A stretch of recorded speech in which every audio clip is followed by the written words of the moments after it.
الحمدللہ آج ہماری تلاوت کا آغاز 8ویں پارے سورہ آراف۔ آراف جنت اور جہنم کے درمیان ایک چبوترا ہے جس پر وہ لوگ ٹھہرے ہوئی ہوں گے جن کی نیکیاں اور بدیاں برابر ہوں گی۔ انتظار میں ہوں گے کب ان کے لیے جنت کا فیصلہ ہو جائے، آخر کار ان کے لیے جنت کا فیصلہ ہو جائے گا۔ چونکہ ان لوگوں کا تذکرہ اس صورت میں ہے تو اس صورت کا نام آراف رکھا گیا ہے۔ آراف، اس کے آغاز میں اللہ کے قرآن، اللہ کی کتاب کا تذکرہ ہے، اس کی حقانیت کا تذکرہ، پھر اللہ کے نبی صلی اللہ علیہ وسلم کو تسلی ہے کہ جو آسمانی نظام کو نہیں مانا کرتے اللہ ان کی پکڑ فرمایا کرتے ہیں، اور کل قیامت کا دن برحق ہے، ہر شخص کے اعمال کا وزن ہونا ہے، جن کا ترازو بھاری نکلا وہ کامیاب ہو جائیں گے اور جو ہلکے رہے وہ ناکام ہو جائیں گے، اس کا تذکرہ۔ پھر اللہ نے جس انسانیت کو عزت احترام بخشا ہے کہ اسے مسجود ملائکہ بنایا ہے، اللہ نے اسے مسجود ملائکہ بنایا ہے، ملائکہ نے اسے سجدہ کیا۔ پھر شیطان کی ازلی دشمنی کا تذکرہ کہ تمہارے ابا آدم کے سامنے قسمیں کھا کھا کر جھوٹ بول کے انہیں جنت سے نکالنے کی سازش کی، اس کا تذکرہ فرمایا۔ اور حضرت آدم علیہ السلام نے جب اس کی جھوٹی قسموں پر اعتماد کیا اور وہ درخت کھا بیٹھے جس سے روکا گیا تھا تو ان کے بدن سے کپڑے اترنے لگے۔ انسانیت کی فطرت میں حیا ہے، حیا۔ جیسی جسم سے کپڑے اترے تو جنت کے وہ درخت جن کے پتے بڑے بڑے تھے فوراً ان کو اپنی جسم پہ رکھنا شروع کر دیا، اپنی سطر چھپانے کی کوشش کر دی۔ جس قدر انسان فطرت سلیمہ پر ہوگا لباس اسے پسند ہوگی، اور جس قدر وہ فطرت سے دور ہوتا چلا جائے گا اتنا ہی وہ سطر پوشی سے بھی دور ہوتا چلا جائے گا، اور لباس پہننا اس کے لیے عار بنتا چلا جائے گا۔ پھر اللہ نے بتایا کہ لباس اللہ کی بڑی نعمت ہے، اس سے تمہاری سطر ڈھانپے، تمہیں زینت ملے، اور تقوی کا لباس سب سے بڑھیا ہے۔ وہ لباس نہیں ہوتا جس سے سطر نہ ڈھانپے۔ مرد کا سطر ناف سے لے کر جسے کہیں کہ گھٹنوں تک ہے، اور عورت کا پورا جسم سطر ہے سوائے چہرے اور ہاتھ اور پاؤں کے۔ ہاں، پردے کے اندر چہرہ بھی چھپانا ہے لیکن سطر میں وہ داخل نہیں ہے، عورت کا پورا جسم پردہ ہے۔ تو لباس یواری سوآتکم، اس کا تذکرہ فرمایا شیطان کے فتنے سے بچنا، اس نے پہلی بھی لباس سے تمہیں محروم رکھا ہے، اور آج کی ساری شیطانی تہذیب کی بنیاد بھی یہی ہے کہ کسی طریقے سے عریانیت اور فحاشی کو دنیا کے اندر عام کر دیا جائے۔ اسلام میں سطر لباس زینت اور نعمت ہے، اور مغربی تہذیب میں لباس سے راہ فرار اختیار کی جاتی ہے۔ فرمایا اور ایسا نہیں کہ لباس پہننا اچھا پہننا برا ہے، نانا، اسلام میں اچھی چیز کا استعمال برا نہیں ہے۔ اللہ کے گھر میں آؤ، صاف ستھری لباس پہن کے آؤ، زینت اختیار کر کے آؤ، اس کا تذکرہ فرمایا۔ پھر اللہ رب العزت نے ان لوگوں کی مذمت فرمائی جو اللہ پر جھوٹ اور بہتان باندھتے ہیں، اور فرمایا کہ وہ لوگ جو اللہ کی نافرمانی کرتے ہیں اور اللہ کی آیات سے تکبر کرتے ہیں انہوں نے جنت میں داخل کوئی نہیں ہونا، اور ان کے لیے جنت میں داخل ہونا اتنا محال ہے جیسے سوئی کے ناکے میں اونٹ کا گزرنا محال ہے، ایسی کافر کا جنت میں جانا محال ہے، اس کا تذکرہ فرمایا۔ ایمان والے زندگی ایمان کے مطابق گزاریں، ان کے لیے جنت ہے، اور جنت میں کسی جنتی کے لیے ایک دوسرے کے لیے کھوٹ نہیں ہوگا، حسد کینہ نہیں ہوگا۔ اللہ جنت میں جانے سے پہلے ان کے دل بالکل صاف ستھرا کر دیں گے، اس کا تذکرہ فرمایا۔ پھر جب جنتی جنت میں چلے جائیں گے تو جہنمیوں سے کہیں گے ہم نے تو اپنے اللہ کا وعدہ سچا پایا ہے، تمہارے ساتھ کیا معاملہ ہوا ہے، اس کا تذکرہ۔ پھر آراف میں کھڑے لوگ بیٹھے انتظار میں اس چبوترے پہ، ایک طرف دیکھیں گے جہنمیوں میں کچھ ان کے جاننے والے نظر آئیں گے، کچھ لوگ ملیں گے جنت میں ان کی جان پہچان نظر آئے گی، اللہ سے ان سے پناہ چاہیں گے، جنت کی طلب چاہیں گے۔ پھر اللہ رب العزت نے فرمایا جہنمی جنت والوں سے کہیں گے کہ کوئی پانی کا گھونٹ ہی دے دو، اور روٹی کا ایک لقمہ ہی دے دو، ایک لقمہ ہی دے دو۔ تو انہیں جواب ملے گا آج یہ سب چیزیں تم پہ حرام ہے، تم اللہ کی رحمت سے آج محروم ہو، جیسے تم نے دنیا میں اللہ کو بھلا دیا، آج اللہ نے تمہیں اپنی رحمت سے بھلا دیا۔ اور فرمایا تم نے دنیا میں دین کو کھیل تماشا بنا رکھا تھا، اور تم دنیا پر دنیا ہی میں فنا تھے، اس کا تذکرہ اور اس کی مذمت فرمائی۔ پھر اللہ کی بڑائی، زمین و آسمان کا یہ نظام چلانا، سورج چاند کا یہ پیدا کرنا، اور مردہ زمینوں کو، بنجر زمینوں کو اپنی قدرت سے، آسمانی بارش سے پھر زندہ کرنا۔ جس طرح اللہ یہ سب کچھ کر رہا ہے، ایسی اللہ انسانوں کو مرنے کے بعد دوبارہ زندہ فرمائیں گے۔ پھر مختلف انبیاء علیہ السلام کا تذکرہ، حضرت نوح کا تذکرہ ہے، اللہ کی وحدانیت کی دعوت ہے۔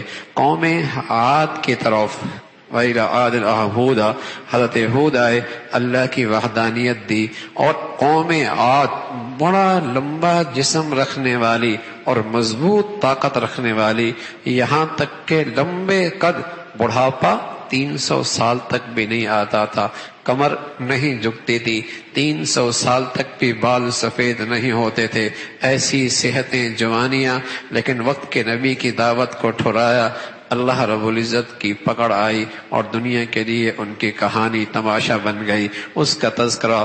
پھر قوم سمود بھی ایسی قوم جس کی طرف حضرت صالح آئے، اور ایک اونٹنی پہاڑ سے اللہ نے نکالی جو گابن تھی، بچہ پیدا کرنے کے قریب تھی، لیکن اللہ کے اس معجزے کی انہوں نے توہین کی، اسے ذبح کر دیا، پیغمبر کی دعوت کا انکار کیا۔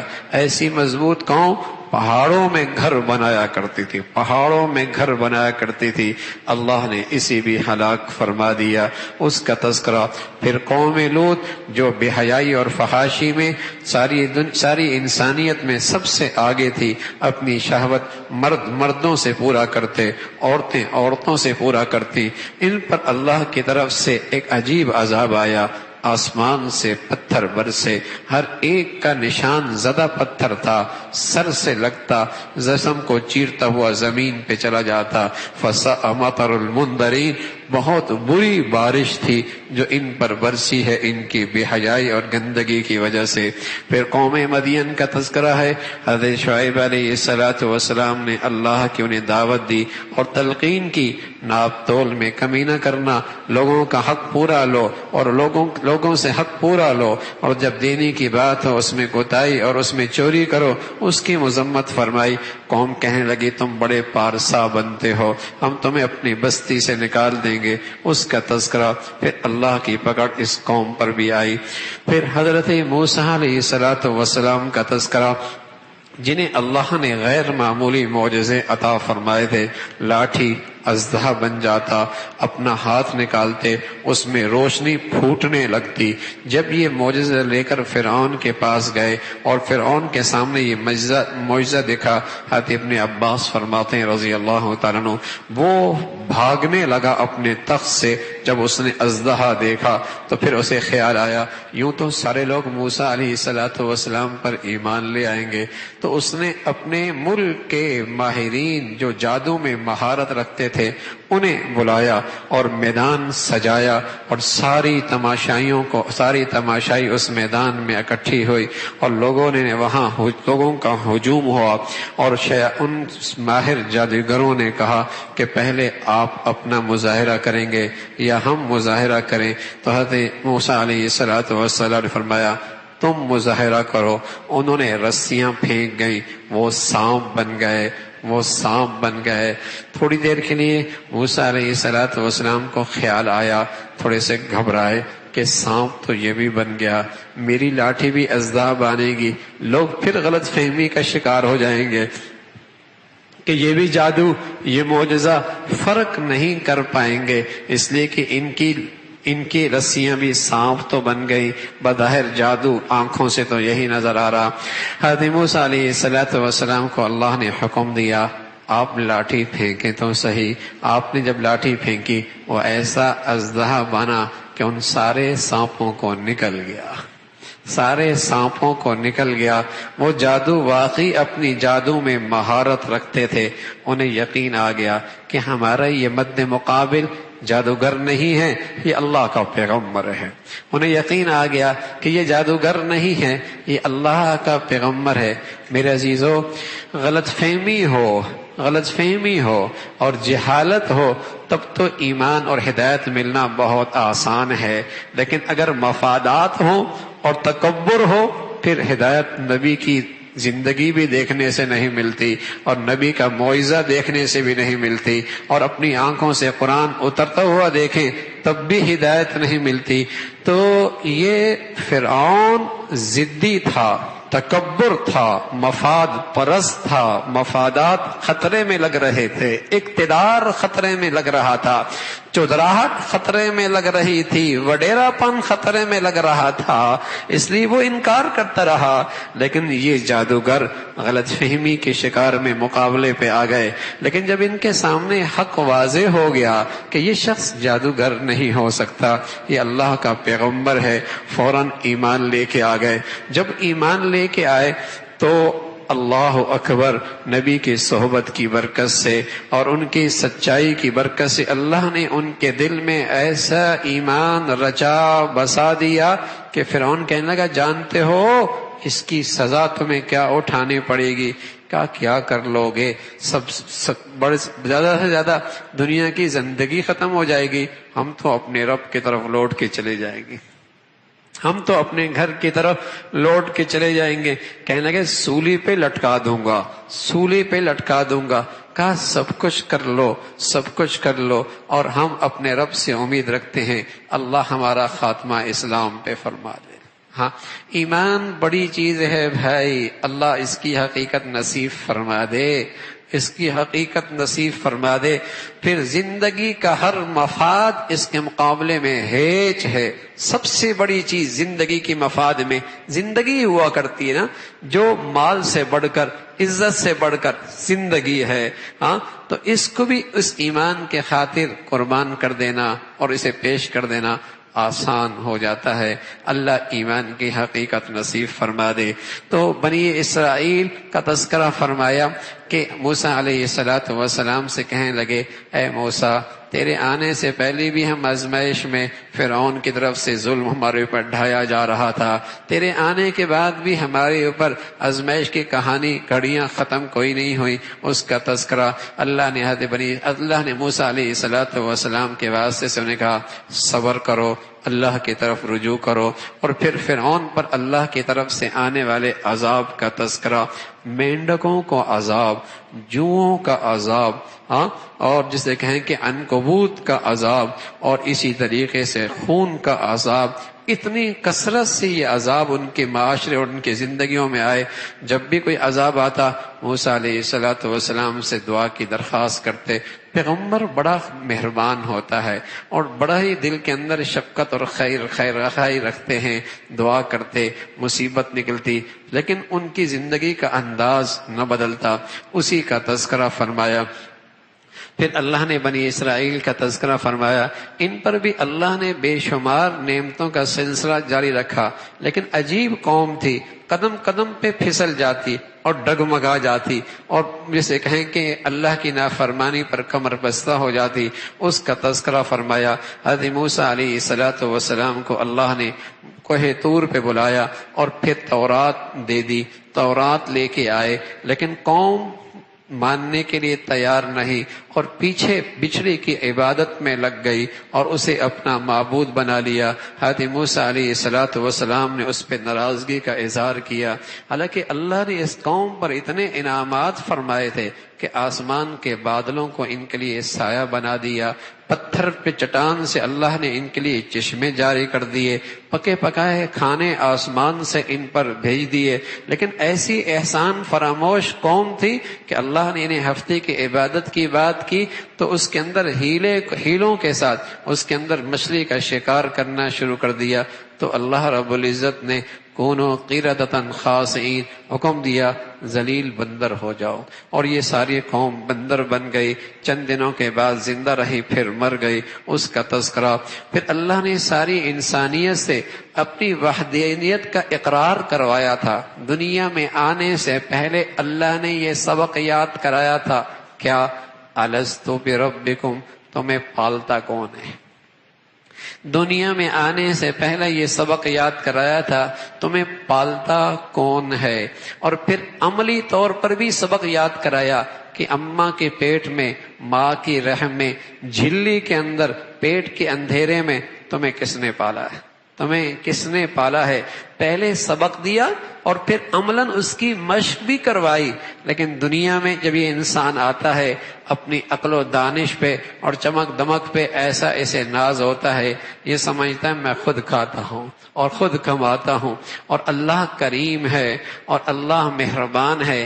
یہ سبق اس لیے یاد کرایا کہ آج جتنے فتنے آ رہے ہیں اور اولادیں خطرات کا شکار ہو رہی ہیں، اس کی پیچھے یہی ہے کہ ان کا معاش کا کیا ہوگا، ان کی معیشت کا کیا ہوگا۔ ہر فتنہ معیشت کے سواری پہ سوار ہو کے آ رہا ہے، ہر فتنہ معیشت اور معاش کے سواری پہ سوار ہو کے آ رہا ہے۔ بیٹیوں کی عزتیں گئیں، نوجوانوں کے شباب گئے، بڑوں کے ایمان خطرے میں پڑ گئے۔ فکر کیا ستا رہی ہے؟ معاش کا کیا ہوگا، معیشت کا کیا ہوگا۔ حالانکہ اللہ نے یہ سبق دنیا میں آنے سے پہلے پڑھایا، تمہیں پالتا کون ہے، اور پھر تمہیں اماں کے پیٹ میں کس نے پالا ہے؟ زمین و آسمان کے پیٹ کے اندر بھی وہی پالنے والا ہے، وہی پالنے والا ہے، اسی کا تذکرہ۔ پھر بنی اسرائیل کا ایک عالم تھا جو بڑا مفاد پرست تھا، جس کا نام بلم بن باعورہ تھا۔ اس نے اللہ کی آیتوں کا معنی اور مفہوم بدل دیا اپنی بیوی کے کہنے پر، ذاتی مفادات کی خاطر۔ اللہ نے اس کی زبان ایسے نکال دی جیسے کتی کی زبان باہر نکلتی ہے، اور ہر وقت کتے کی طرح جیسا کتا پیاسا ہو، اس کیفیت کے اندر وہ رہا۔ اللہ نے اس کی مذمت فرمائی کہ جب اللہ کے حکموں کو بدلتے ہو تو بس اوقات اللہ کی سزا بھی جلدی آ جایا کرتی ہے، اس کا تذکرہ فرمایا۔ پھر اللہ رب العزت نے ان کی تعریف فرمائی جو ایمان کی زندگی اختیار کرتے ہیں، اور ان کی مذمت فرمائی جو آنکھیں رکھتے ہیں عبرت نہیں پکڑتے، کان رکھتے ہیں لیکن سن کر سبق نہیں لیتے۔ فرمایا یہ ایسے جیسے اندھے بہرے ہیں، بلکہ یہ تو جانوروں سے بھی گئے گزرے ہیں۔ اللہ نے ان کے بارے میں فرمایا اولئک الانعام، یہ تو جانوروں سے بھی گئے گزرے ہیں۔ جانور بھی بس اوقات اپنے مالک کا احسان شناس ہوتا ہے۔ کتے کو روٹی کھلائی جائے رات بھر اپنے مالک کی چوکیداری کرتا ہے، اور گھوڑے کو پالا جائے تو میدان جنگ کے اندر خطرات میں کود پڑتا ہے، حالانکہ دیکھ رہا ہوتا ہے گردن کٹ رہی ہے، پاؤں کٹ رہے ہیں، جسم کٹ رہا ہے، زندگی جا رہی ہے، لیکن مالک کے کہن پر میدان میں کود پڑتا ہے۔ لیکن اللہ کا یہ نافرمان احسان فراموش ایسا ہے کہ اللہ کی نعمتیں انگنت ہیں، لیکن نہ عبرت لیتا ہے نہ سبق لیتا ہے۔ تو فرمایا اولئک الانعام، یہ تو جانوروں سے بھی گئے گزرے ہیں۔ اللہ نے ان کی مذمت فرمائی۔ پھر آپ سے یہ سوال کرتے ہیں قیامت کب آئے گی؟ آپ انہیں کہہ دیں قیامت کا صحیح علم صرف اللہ کے پاس ہے، غیب کا علم میں نہیں جانتا۔ اگر غیب کا علم میرے پاس ہوتا تو کبھی مجھے دنیا میں تکلیف نہ اٹھانی پڑتی اور دنیا میں مجھے کوئی پریشانی نہ ہونی پڑتی، میں اپنی بھی ساری خیلیں پہلی اکٹھی کر لیتا۔ اللہ کے نبی صلی اللہ علیہ وسلم نے یہ بتایا کہ غیب کا علم صرف اللہ کے پاس ہے، ہر چیز کا جاننے والا ایک اللہ کی ذات ہے، اس کا تذکرہ۔ پھر فرمایا جن کے یہ پرستش کرتے ہیں نہ سنتے ہیں نہ جواب دیتے ہیں نہ ان کی حاجت پوری کرتے ہیں۔ پھر اللہ کے نبی صلی اللہ علیہ وسلم کے بلند اخلاق کی تعلیم ہے کہ آپ معاف کر دیجئے، درگزر کر دیجئے، اچھے انداز سے ان سے پیش آئیے، اور آپ کے واسطے سے امت کو تعلیم دی اگر تمہیں شیطان چنگ مارے اور تمہیں گمراہی کی طرف لے جائے تو فوراً اعوذ باللہ پڑھو تاکہ شیطان کے وسوسوں سے اور اس کے اثرات سے محفوظ ہو جاؤ۔ فرمایا جن کے دلوں میں تقوی کا نور ہوتا ہے بشری تقاضے کی وجہ سے غلطی ان سے بھی ہو سکتی ہے. جن کے دلوں میں تقوی کا نور ہوتا ہے بشری تقاضے کی وجہ سے غلطی ان سے بھی ہو جاتی ہے، لیکن یہ فوراً ہوش میں آ جاتے ہیں، فوراً اپنی غلطی کا احساس کر لیتے ہیں. پھر آخر میں قرآن کی عظمت، ادب، احترام کا تذکرہ فرمایا. تلاوت کو عظمت احترام سے سنو، اس کا ادب اور احترام کا خیال رکھو، اس کا تذکرہ. سبحانک اللہم و بحمدک، نشہد ان لا الہ الا اللہ، نستغفرک ونتوب الیک.